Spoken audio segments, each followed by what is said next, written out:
कल्पना कीजिए, जिस नेता ने लगातार 15 साल तक बांग्लादेश की राजनीति पर राज किया, जो अपने देश की सबसे ताकतवर प्रधानमंत्री मानी जाती थी, वही नेता अब अपने ही देश लौटने का ऐलान कर रही हैं।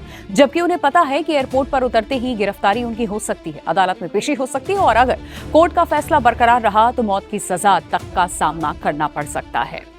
सवाल सिर्फ इतना नहीं है कि शेख हसीना बांग्लादेश क्यों लौट रही हैं। असली सवाल ये है कि क्या ये एक राजनीतिक जुआ है, क्या किसी बड़ी डील की तैयारी, या फिर वो अपनी राजनीतिक विरासत बचाने की आखिरी लड़ाई लड़ने जा रही हैं। और इस पूरे मामले में भारत की भूमिका क्या होगी, आज इस रिपोर्ट में हम आपको पूरी कहानी, हर बड़ा घटनाक्रम और इसके पीछे की राजनीति विस्तार से बताएंगे। अगस्त 2024 में बांग्लादेश की राजनीति ने ऐसा मोड़ लिया जिसने पूरे दक्षिण एशिया को हिला दिया। छात्रों के नेतृत्व में शुरू हुआ आंदोलन धीरे धीरे देशव्यापी विरोध प्रदर्शन में बदल गया। प्रदर्शनकारियों का आरोप था कि सरकार लोकतांत्रिक संस्थाओं को कमजोर कर रही है और विरोध की हर आवाज को दबाया जा रहा है। हालात इतने बिगड़ गए कि शेख हसीना की सरकार गिरी और उन्हें देश छोड़कर भारत आना पड़ा।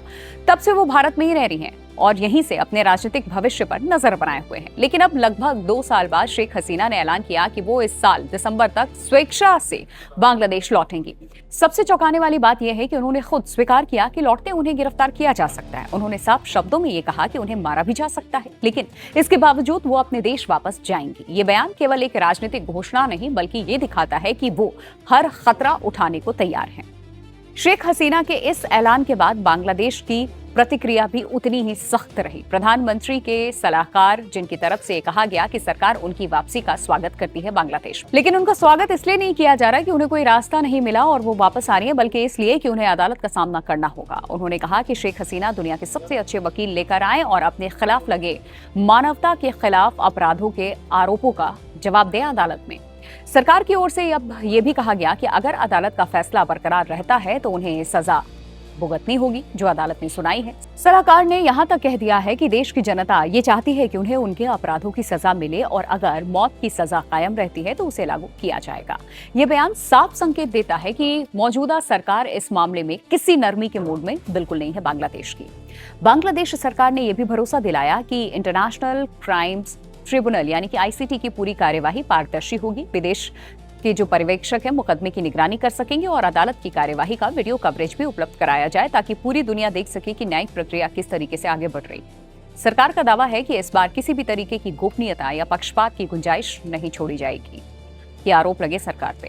हालांकि दूसरी तरफ ये सच है कि इसी ट्रिब्यूनल के कई पुराने फैसलों पर पहले सवाल उठ चुके हैं। खुद सरकार के सलाहकार ने माना कि 2010 में गठित इसी ट्रिब्यूनल के कुछ फैसलों को बाद में रोका गया, पलट दिया गया था। यानी कानूनी प्रक्रिया पर पहले भी बहस होती रही है और इसीलिए अब ये मामला सिर्फ अदालत तक नहीं बल्कि अंतर्राष्ट्रीय स्तर पर न्यायिक विश्वसनीयता का भी बन गया है।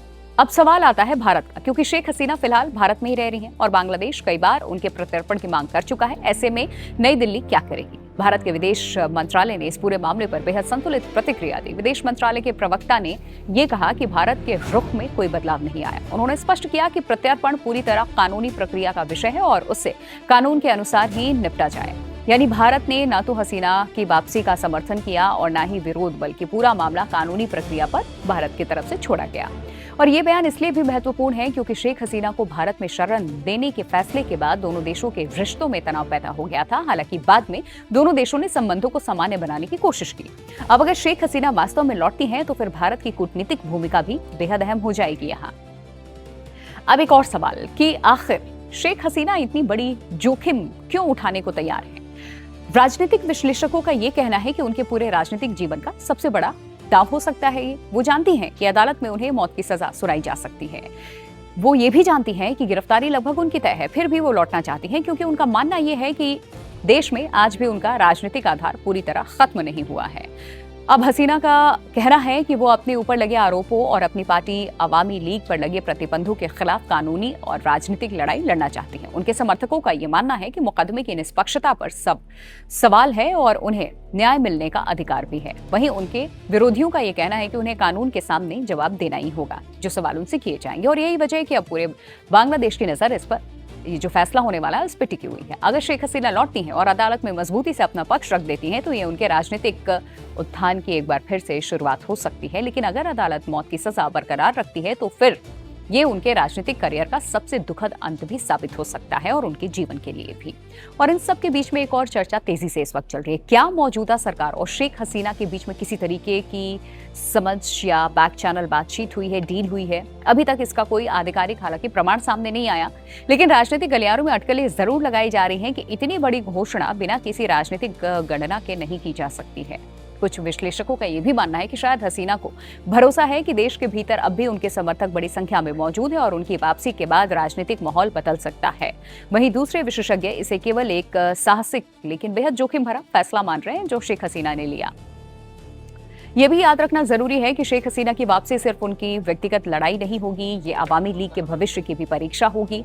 अगर उनकी पार्टी फिर से जनता के बीच में समर्थन जुटाने में सफल होती है तो बांग्लादेश की राजनीति में एक नया अध्याय फिर शुरू हो सकता है। लेकिन अगर समर्थन नहीं मिला तो फिर ये पार्टी के भविष्य पर भी गंभीर सवाल खड़े करेगा, वो भी अधर में होगी। दूसरी तरफ मौजूदा सरकार के लिए भी ये आसान स्थिति नहीं होगी। अगर वो पूरी न्यायिक प्रक्रिया को निष्पक्ष और ट्रांसपेरेंट तरीके से आगे बढ़ाती है तो उसकी लोकतांत्रिक विश्वसनीयता और मजबूत होगी। लेकिन अगर प्रक्रिया पर सवाल उठे तो अंतर्राष्ट्रीय समुदाय की नजर भी ढाका पर जाकर टिक जाएगी। यानी ये मामला केवल एक पूर्व प्रधानमंत्री की वतन वापसी का नहीं है, ये बांग्लादेश के लोकतंत्र, न्याय व्यवस्था, राजनीतिक स्थिरता और भारत बांग्लादेश संबंधों से भी जुड़ा हुआ है।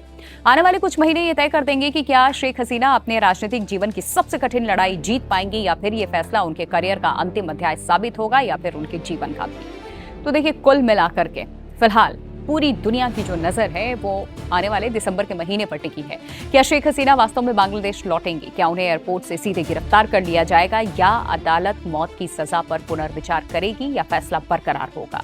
और सबसे बड़ा सवाल कि क्या ये वापसी उनके राजनीतिक पुनर्जन्म की शुरुआत होगी या इतिहास का सबसे बड़ा राजनीतिक जोखिम जो उठा चुकी हैं शेख हसीना? इन सभी सवालों के जवाब आने वाले दिनों में मिलेंगे। इस पूरे घटनाक्रम पर आपकी क्या राय है?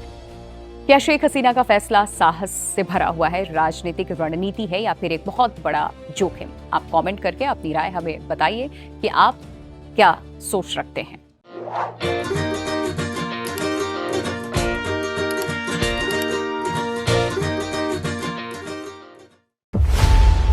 खबरों की रणभूमि में यहां शोर नहीं, सोच लड़ती है। जहां शब्द नहीं, फैक्ट्स वार करते हैं और हर सवाल खोलता है सच की नई परत।